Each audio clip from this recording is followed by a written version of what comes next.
En Guatemala, el poder de interpretar la Constitución no es una cuestión menor, ni recae en cualquiera. Existe una figura central, un concepto clave, que se conoce como doctrina legal. En este análisis vamos a desgranar qué es exactamente, cómo se construye y sobre todo por qué es un pilar vivo y dinámico para el Estado de Derecho. Empecemos. Para entender bien todo este entramado, vamos a seguir un camino lógico.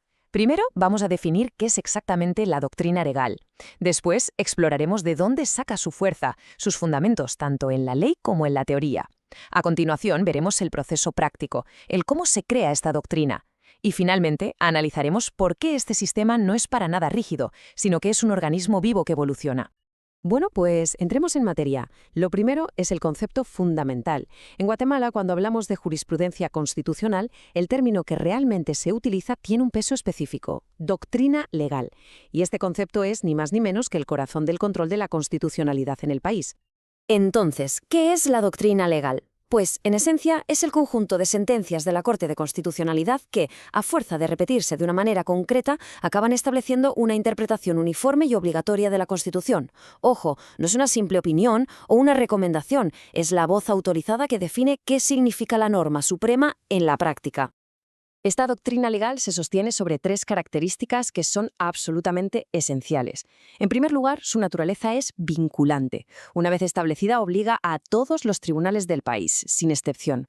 En segundo lugar, su propósito es garantizar la seguridad jurídica, es decir, que las reglas del juego sean claras y predecibles para todos. Y tercero, cumple una función que llamamos teleológica. Su fin último es asegurar que ningún poder público se ponga jamás por encima de la Constitución. Muy bien, pero uno se pregunta, ¿de dónde surge toda esta autoridad? La fuerza de la doctrina legal no es para nada arbitraria. Descansa sobre dos pilares muy sólidos. Por un lado, la ley explícita y por otro, la teoría del derecho que la respalda. El primer pilar, como no podía ser de otra manera, es la propia Constitución. El artículo 272 es clarísimo. Establece que la función esencial de la Corte es precisamente la defensa del orden constitucional. Ese es su mandato, su razón de ser. Todo su poder emana directamente de aquí.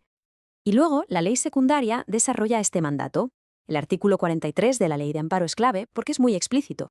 No solo le pone nombre, doctrina legal, sino que establece la regla de oro. Se necesitan 3 fallos contestes, es decir, en el mismo sentido, para que una interpretación se vuelva obligatoria. Esta es, en esencia, la fórmula del sistema. El segundo pilar es la teoría, y aquí es fundamental la figura del jurista Hans Kelsen y su concepto del legislador negativo. ¿Qué quiere decir esto? Pues que cuando la Corte anula una ley por ser inconstitucional, no solo está eliminando algo del sistema. Al hacerlo, también está fijando en positivo cuál es la interpretación correcta de la Constitución. Es una forma indirecta pero increíblemente poderosa de crear derecho. Al final, la unión de la ley y la teoría tienen un objetivo muy práctico y fundamental: la seguridad jurídica. Esto significa que cualquier persona debe tener la certeza de que ante una misma situación, la Constitución se va a interpretar y aplicar de la misma manera en todo el país. Es, en el fondo, la base de la igualdad ante la ley.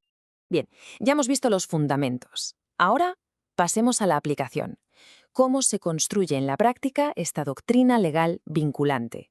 Es importante entender que no es un proceso arbitrario, sino uno que está estrictamente reglado. El proceso exige 3 requisitos y son indispensables. Primero, los fallos tienen que ser contestes. Esto significa que deben coincidir en su ratio decidendi, o sea, en la razón jurídica fundamental de la decisión. Segundo, deben ser sucesivos, emitidos sobre casos similares uno detrás de otro. Y tercero, el requisito cuantitativo que ya hemos mencionado, un mínimo de 3 fallos. 3.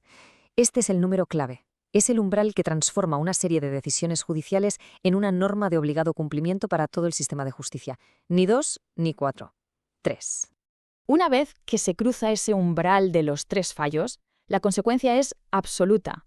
La doctrina legal se convierte a todos los efectos en ley para los jueces. No es una sugerencia, no es una guía, es un mandato. Y su acatamiento es obligatorio para todos los órganos jurisdiccionales del país. Y para que no quede ninguna duda de la seriedad del asunto, la propia Corte de Constitucionalidad ha sido tajante. En sus propias palabras, desobedecer la doctrina legal no es una simple falta administrativa, equivale a violar el orden constitucional. Esto nos da una idea de la dimensión de su rol como intérprete supremo. Llegamos a nuestro último módulo. que es verdaderamente fascinante. Uno podría pensar que un sistema tan reglado es rígido, casi petrificado en el tiempo, pero la realidad es muy distinta. El derecho constitucional guatemalteco ha incorporado mecanismos para poder adaptarse y evolucionar. Es, en toda regla, un sistema vivo. Para entenderlo bien, podemos compararlo con el sistema del stare decisis anglosajón. En el modelo puro, una sola sentencia puede crear un precedente que ata a todos los jueces. El modelo de Guatemala, en cambio, es lo que podríamos llamar un stare decisis atenuado. No solo exige 3 sentencias para consolidar la doctrina, sino que además permite de forma explícita que ésta pueda cambiar. El mecanismo formal para este cambio se llama innovación razonada, que es el equivalente al overruling. Se trata, básicamente, de la facultad que tiene la propia Corte de Constitucionalidad para apartarse de su doctrina anterior. Pero claro, no es un acto caprichoso, es una potestad que exige una justificación muy sólida. Y esta innovación está sujeta a unas condiciones muy estrictas. El cambio debe ser excepcional, requiere una argumentación que se llama reforzada, donde se explique por qué el criterio anterior se ha quedado obsoleto o es inadecuado, y, un punto crucial, el nuevo criterio no se convierte en doctrina de inmediato. El ciclo tiene que volver a empezar. Se necesitan otros 3 fallos contestes para que la nueva interpretación se consolide. Y esta flexibilidad, esta capacidad de cambiar, no es una debilidad del sistema.